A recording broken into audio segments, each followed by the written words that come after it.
tere õhtust, olen Hanna ning täna olen siis õpilaskursus Sten Markusega ehk Sefiriga. Alustame siis lihtsate küsimustega ehk siis kui vana oled ning kus sa oled pärit?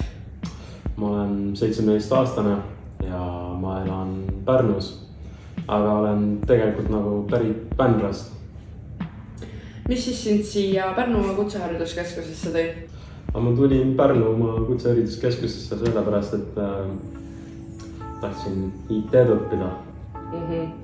Ja miks just see eriala? Sellepärast, et tegelikult tahtsin ma tarkvara arendajaks, aga mul muud võimust ei olnud ja ma tahtsin ikkagi nagu mingisugust IT osata. Mitmendal kursusel oled? Ma olen praegu teisel kursusel. Nii, mis on sinu hobid või huvialad? Minu hobiks on siis muusika tegemine, video monteerimine ja üleüldse graafikadisaini. Kuidas siis selline huvi nende vastu tekkis? Muusikaga oli see, et väiksest saati mulle meeldis kuulata muusikat ja mu vanem vend tutvustas mulle nagu Skrillexit 2011. aastal ja sealt tekkis mul nagu räige huvi, et ma tõmbasin FL Studio nagu oma väga vana täpaka peale, aga kui ma uhkustasin oma vanemate vendadele, siis nad kustutasid selle kohe ära. Kust sa seda siis õppisid või kes õpetas?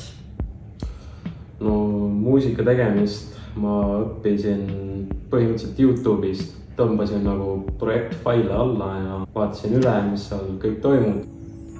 Kuidas siis tee leidsid ja vahendid selle jaoks, et seda muusikat hakata tegema?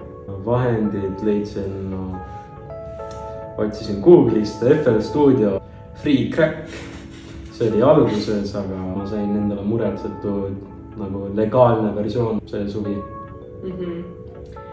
Aga mis siis just selle huviala juures sind köidab?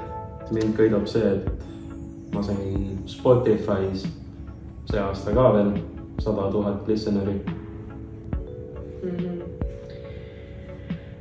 Kas sul on iidol, keda järgid või siis keda sa pead enda huviala kõige parimaks esindajaks?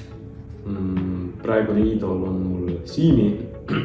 Palun Siimi, follow'i mind, message'i mind, ma olen tahtnud sinuga kollabida, palun võta vastu mu sõnumid. Mis on siiamaani sinu suurimad saavutused sellel huvialal? Kõige suurim saavutus on see, et ma olen praegu Pärnus number 1 DNB artist. Võtsin 100 000 listeneri, aga Eestis väga inimesed ei kuula, see on ainult US-is. Kuidas sa siis seda promosid enda muusikat? Ma promosin nii, et ma joinisin igasuguseid Discord servereid ja lihtsalt spämmasin igasugusest self-promotesse ja siis SoundCloud algoritm pick-up'is mind ja siis ma sain selle kaudu populaarseks. Mis on tulevikuplaan selle suhtes, kas jätkad arendamist sellega või õpid midagi muud ning tegeled sellega ainult huvialana? Ma arvan, et ikka jätkab. Mul on praegu väga suured lootused sellega. Kas kujutad...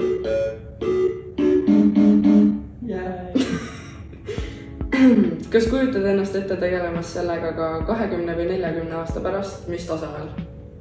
Ma arvan, et ikka. Ma arvan, et vähe professionaalsem, siukene stuudio kiirga olemas ja... Kus sa praegu muusikat teed? Nagu kas kodus või stuudios? Praegu ma teen siis meie armsas ühikas. Mis on sinu elu moto? Minu elu motoks on siis fuck around and find out. Miks just see elu moto? Kuna alati on nii, et kui sa niisama proovid eksperimendid nagu häältega, sul tuleb nagu üks kõige räigem projektfaile, mis sa oled teinud. Ja see oleks isegi release word'i. Kas soovid midagi lisada või siis kuidas sind üles leitakse? Follow'i mind SoundCloudi, Spotify's, Apple Music, igas kohas ZPHR või siis ZPHR Prod SoundCloudis. Aitäh kuulamast, see oli meie videointervjuu siis Sten Markusega ehk Zephyriga.